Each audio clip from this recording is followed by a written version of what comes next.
Bonjour, alors vous connaissiez les vestes airbags, les gilets airbags, voire les airbags intégrés directement dans la moto.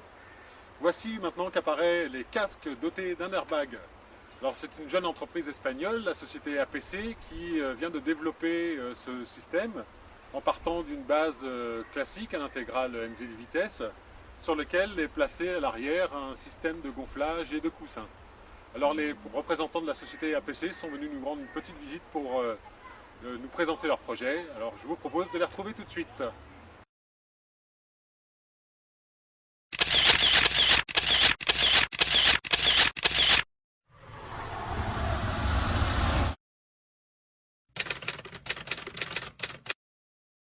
Donc il s'agit en fait d'un casque standard avec des matériaux de gamme qui incorpore à l'arrière du casque un dispositif électronique toute dernière technologie de radiofréquence équipé d'un airbag qui se trouve en fait sous la collerette et qui permet l'activation d'un airbag dans un temps record de l'ordre d'un dixième à un quinzième de seconde. Donc on voit que l'airbag qui vient d'être déployé se situe sous la collerette.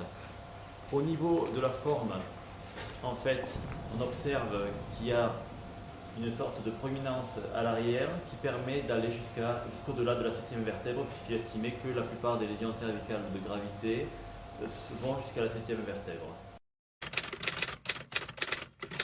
Le boîtier de contrôle APC, donc qui a en quelque sorte le cerveau de détection, de décélération lors des collisions. Ce système se fixe sous la moto grâce à un velcro assez important sur une partie plane nécessairement et dans le sens indiqué ci-dessous.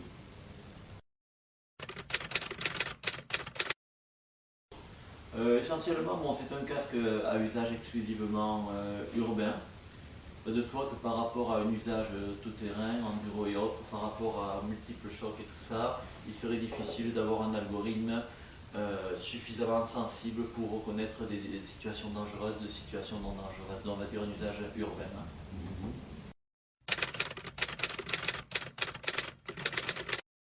La commercialisation du casque devrait commencer par Paris. Le tarif prix public, taxe incluse, serait de l'ordre de 898 € pour le casque avec la centrale.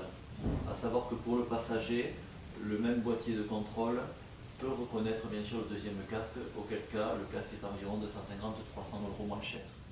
Alors en attendant un essai un peu plus probant, on peut d'ores et déjà constater que l'ensemble du système est un poids bien évidemment élevé, environ 1800 à 1900 grammes. Mais le fabricant nous a promis pour le Mondial de Paris en 2009 une version avec un système d'airbag beaucoup mieux intégré à la coque. On peut également espérer pour ce salon une déclinaison de la technologie sur des vestes ou des gilets. Donc à surveiller. Et d'ores et déjà, je vous donne rendez-vous dans Moto Magazine pour un compte rendu d'essai. A bientôt.